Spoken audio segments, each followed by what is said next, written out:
Hey, Mimo. So, I wanted to kind of surprise you with this. I noticed you love the mukbang murder mysteries, unsolved issues. So, I thought, maybe it'd be kind of cringeworthy cute if I made my own for you to kind of reflect back on. I had to do a lot of studying for a week to kind of figure out what you have and have not heard.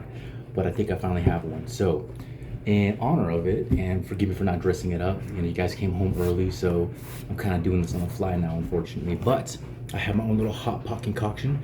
So we have some Wagyu beef, some crab.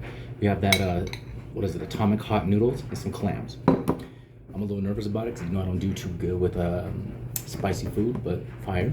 And not that this is a paid advertisement, but I hope they do at some point. Oshiba, Goku, orange flavor.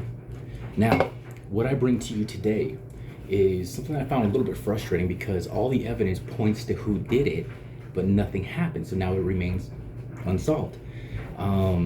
It's the unsolved murder of Candace Holtz. Now, the reason why this one kind of stuck out to me is because, again, it seemed like this is a very normal life that she lived, and it just seemed like she got wrapped up in something that just she had nothing to do with. So, getting into this, let's try this out. I'm hoping it's good. I haven't eaten it yet, so we shall see.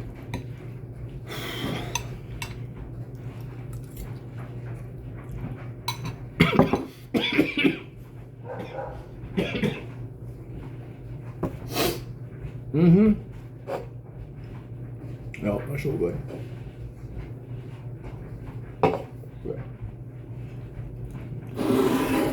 That's mad spicy. That's good, but so spicy. It hits you really in the back of the throat. Okay, so Candace Holt. So she was considered a child prodigy. And what I mean by that is she was doing calculus at the age of 11. I mean, look, I even graduated high school early. I wasn't even doing calculus. You know what I mean? That's amazing. Now, she lived with her mother, Deborah, in Canyon City, Colorado. Now, not too far from them lived her older brother, James. He lived in the woods, behind their parents' house. Now, again, she was, described as, very outgoing, spunky, happy, but very protective when it came to her family. Who isn't? You know what I mean? So, when she was a teenager, though, she found herself pregnant and gave birth to her daughter named Paige. Now, I wasn't able to find any information on the, child's father. It seemed that they wanted him to remain anonymous in light of the events. So, there we go. Now, this is where the story begins.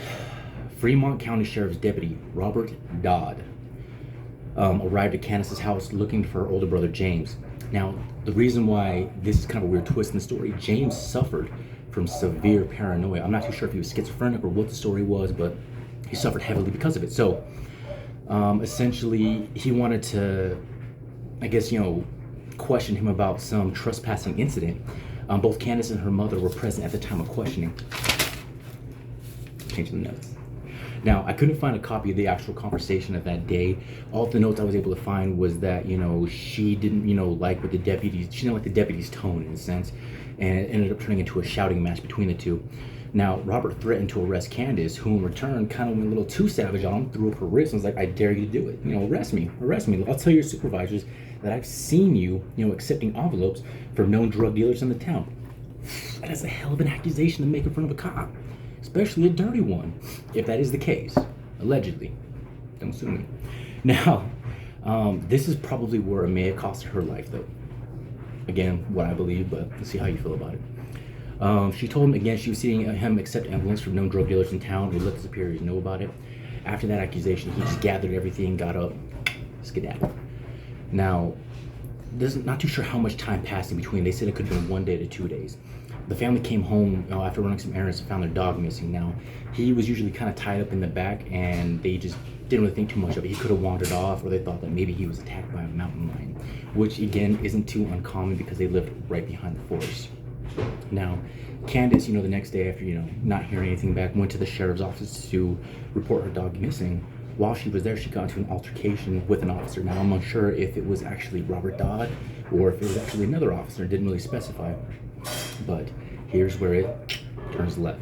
Now, on August 15th of 2006, her mom, Deborah, left to run errands, and she felt something was off while she was running the errands. And this is where I mean that, that motherly instinct kind of kicks in a little too crazy.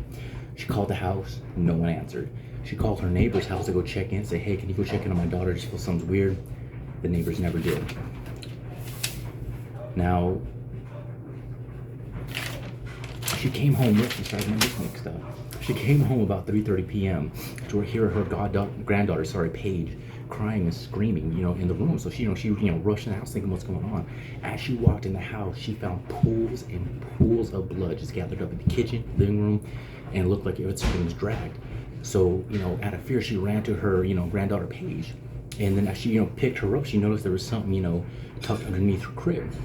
She kind of, pulled it out. It was like a green comforter. As she was, unwrapping it, it was Candace. She was murdered. Now, she was shot so many times in the face, it almost decapitated her. Disgusting. Now, for me, that speaks of a very hateful crime. You know what I mean? That's personal to shoot somebody in the face so many times, they're almost unrecognizable. Now, she called 911. I couldn't get a copy of that, of what she had said, but the two appointed officers was Deputy Driscoll and, guess who? Deputy Dodd. That's right. Now, according to the family, the investigation was just terrible. They left behind a lot of evidence uncollected, and they never taped off the scene, so they allowed a lot of people to kind of come in and out, just contaminating the crime scene, so no answers were ever found. Now, it only took them about a week for them to actually point the finger at the older brother James, so they were looking for him, searching for him. Now, they ended up creating a manhunt to look for more evidence, but the family just feels like it was to find James in a sense, because again, he's living off in the wilderness. Now, while they were walking through there, they found the dog tied to a tree that was butchered with an axe. Now, there wasn't no reason as to why. They think that the person that killed Candace may have done that earlier on to, make sure the dog didn't alert of any intruders, or to kind of taunt the family to scare them a bit. Now, it ends up going to be a cold case, unfortunately. No arrests were ever made. They found the brother James. He denied anything. He has no history of violence. He had no arrest, for him. Nothing that would actually point to him as the actual person. And to make matters worse, at the crime scene, they found multiple shell casings belonging to 3 different guns. So there was at least 3 people present that, executed her. Now, fast forward to 2017, Rick Ratliff. He bought a storage unit, and this is still inside, Cannon, Colorado. Inside, he found, police lights, a uniform, and case files. But the biggest thing of all was the box marks evidence. Now, he inquired about it because he knew that this was something that should not be left lying around. He bought the storage unit for $50, weren't paid.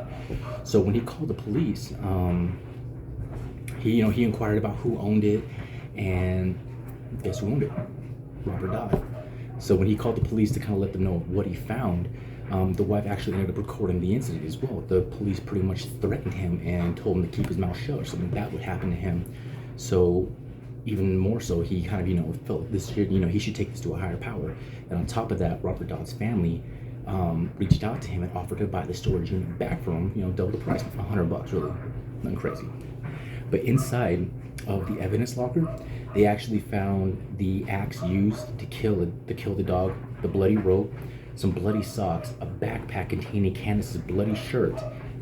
And like I said, it just seemed like it was evidence that should have been stored away for DNA reasons, but instead they found it inside a storage locker to hopefully never see the light of day again. So this in itself for me is obviously a major red flag. Now this is where it gets even worse. In a landfill just outside Cannon City, they found more evidence on a sexual assault case Dodd was actually involved in. So he's been taking evidence, stealing it, and tossing it out. Now, word got out, and the Cannon Bureau's investigation actually got involved.